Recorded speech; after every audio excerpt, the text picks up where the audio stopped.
Welcome back to the next section of the program. And the first 5 commandments, I think, were pretty much slated towards a truck company if you have, quote, a truck. And as I mentioned before the break, these last 5 commandments, I think, are going to be equally applicable in a lot of situations, both to a truck and to an engine. And so with that, let me start off with one of my favorite commandments. I think it applies equally, but particularly to a truck. Evaluate and set priorities. Now, from an engine perspective, let's say an engine pulls up to a structure fire. I think pretty much their focus is going to be, okay, let's stretch a line in and let's put the wet stuff on the red stuff. But a truck is totally different. You got ventilation, you got forcible entry, and you got utilities. You have a lot of different things to think about, and usually you have minimal staffing to accomplish that with, and of course the normal staffing today is about 3 people. And so when I look at just a common structure fire, I would say we have 6 basic essentials that we should accomplish. Fire tech and a backup line. And you're starting to see backup lines not used today, correct? Why? We have too many things to do. We don't have enough people to do it. Okay, so you have fire tech, you have backup line, ventilation, forcible entry. I'll talk about forcible exit in just a minute. I put both of those together. If it's important to get into a building, it should be as, if not more important, to be able to do what else? Get out of the building, exactly right. Search and ladders. Those 6 things. Now, if you look at the picture on the screen, you'll notice that I have 2 of them are in white. That's pretty much your engine responsibility. Let's take a line in, let's put the fire out, and let's make sure we have a backup line in case something happens to your primary line, which is really your primary source of protection, correct? The other 4 things that I have on the screen in red are primarily designed to do what? It's our logistics, but it's designed to do what? Improve fire ground safety. Not only for them, anybody that might be trapped inside, but for the firefighters inside the structure. You know what's fascinating about those 6 things? If you need those 6 things and at least 5 of them, 4 or 5 of them you probably will, how many people does that take on the initial fire ground to handle those? Without a RIT team. I'm just talking about the basic essentials. You're talking somewhere around 10 people, correct? How many people could put 10 people on a fire ground right off the bat? See, and a lot of people can't do that. Now, if you can, you know, that's fine. So, this is what I would classify as the 6 basic essentials. Now, let me ask you this question. In your opinion, what is the top fire ground priority? Life safety. Whose?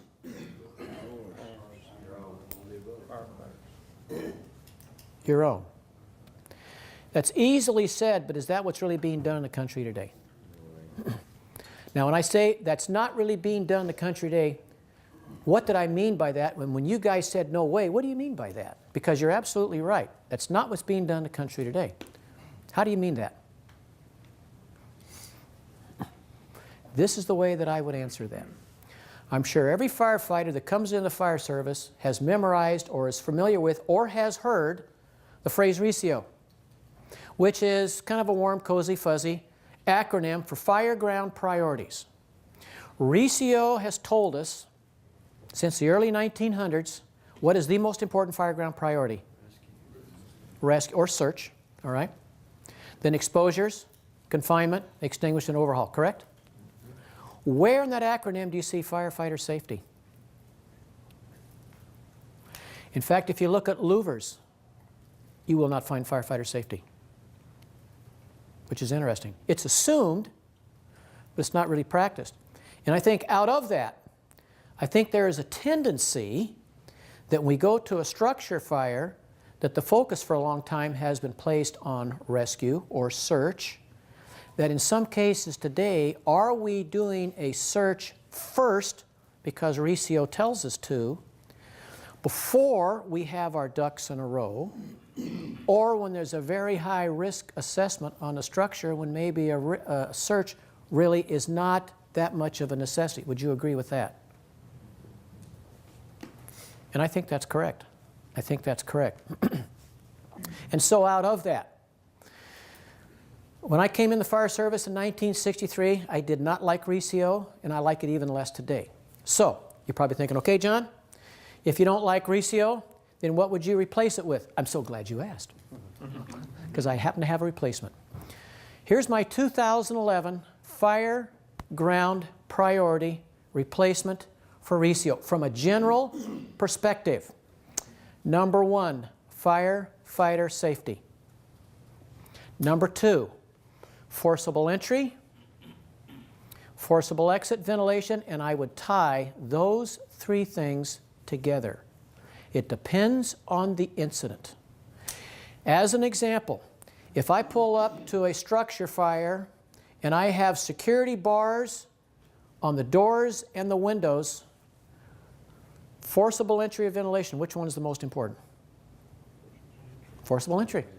It's easy. Let's assume that I pull up to a single-family dwelling. I don't have really a forcible entry problem, but I have a significant smoke problem. I have hot, dark, black smoke from the structure, from the windows, from the doors. Every opening of the building is showing me a heavy, hot, dense, black smoke in the structure. What's my first priority? Regarding firefighter safety, ventilation of the structure. Some people go, no, John. You're supposed to get in and you're supposed to search the building to make sure nobody's inside the building. Have you ever heard that one before? True or false statement? In fact, in some cases, why do we go in to do a search on some buildings which first, either we don't have our ducks in a row, we don't have a line starting to go inside the structure, maybe we haven't started ventilation, or maybe it's difficult to get out of the structure.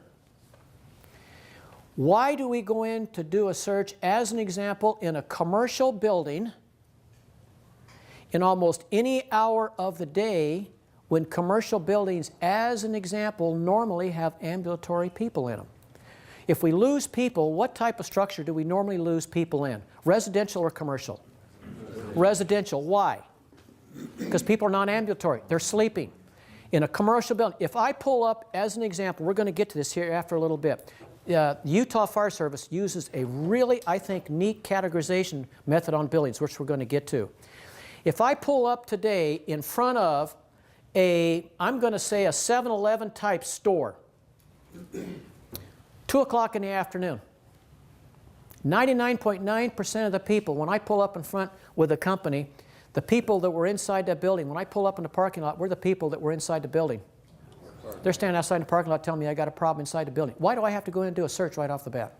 Unless I have a known search. That's a different story. That's a different story. Are we losing firefighters today because they're following Resio because they're supposed to do a search and they pull up in front of the building and they worry about the details later? And I think that's a true statement. Okay, so if I was going to replace Resio, I would say firefighter safety first. I'm just talking about generalities. I would say secondly, a combination of forcible entry, exit, ventilation, depends on what the incident shows you. And basically on those 3 operations, am I getting my ducks in a row to improve the firefighter safety before I commit myself inside the building? And NFPA tells us today one of our major problems is what? Flashover? Okay. Now you're saying, okay, John, so what comes after that? I would say then I would give you, in most cases, fire tech, search, depends, and then everything else, as a replacement for Resio. Now, let me apply that to truck company operations a little bit differently. This is what I would say is a 2011 Fireground Truck Priority with an asterisk. That lets me flail around the mulberry bush a little bit. Number 1, firefighter safety. Okay, you say, what's number 2? In some cases, ladders. When a truck pulls up in front of a structure fire, when does that truck have everybody together? Right then. And your normal staffing is 3. What's the minimum number of ladders we're supposed to put up? 2. With 3 people, I can get you 2 ladders in less than 2 minutes in most cases. And particularly if it's a multi-story building, how many people does it take to put up your aerial? 1. 2 people on a 35. And that's why, as a truck officer, I always drilled with 2 people on a 35-foot extension ladder. If you can do it, and you can't, in fact, I think a 35-foot extension will go up easier in some cases with 2 than with 3. Why? Because you got 1 less firefighter to kind of goof everything up, right? So with 3 people, I can get you 2 ladders right off. Now, if you need ladders right off the bat, when is the best time to put up ladders? Unless something else precedes all of that. I think right off the bat. If you put up, generally speaking, if you put up 1 ladder and you hope that somebody else is going to put up an extra ladder for you down the road, most likely does that or does that not happen? It doesn't happen. And that's why I can look in fire engineering and see picture after picture after picture of all these people on the roof of buildings all over the country and how many ladders are up. 1 ladder. Exactly right. Now, we have firefighter safety, ladders. Then I would give you and tie together forcible entry, forcible exit, ventilation. Those 3. It depends on the building and what it's showing you. Then I would give you search with an asterisk. Now, this is a truck priority list. You say, why an asterisk, John? Okay, let's look at this real quick. Firefighter safety first. I don't think anybody will argue with that. However, let's say I pull up in front of a single-family dwelling. There's a couple on the lawn, and they tell me that their 3-year-old is still inside the building. Search automatically just got elevated to what position on that ladder? Number 2. Number 2. But there also might be some rare cases that even though you know somebody is trapped in the building, that you might have to spend a little bit of time on forcible entry, exit, or ventilation before you go inside, correct? There's still that possibility. Still that possibility. And then I would give you everything other than that. So, to summarize fireground truck priorities, this is how I would do that, and there are some fire departments that are using this list today. Number 1, firefighter safety. What do you think number 2 is? Rescue. And that means you have a known victim inside the structure. If not, you automatically go to your forcible entry, forcible exit, ventilation, and then after that, then you go to search. Search means you don't really know somebody's inside. Yes, you're going to search the building just to make sure nobody's inside the building. But in a lot of cases today, particularly with the fire ground that we have today, the building construction, the interior contents, plastics, flashover, and all the rest of that we talked about this morning, can you see the worth of maybe investing some time to either on forcible exit or ventilation before you commit yourself inside of a structure? And of course, it depends on the department too, how much resources you have showing up to accomplish all this stuff. That would be my take on setting your fire ground priorities.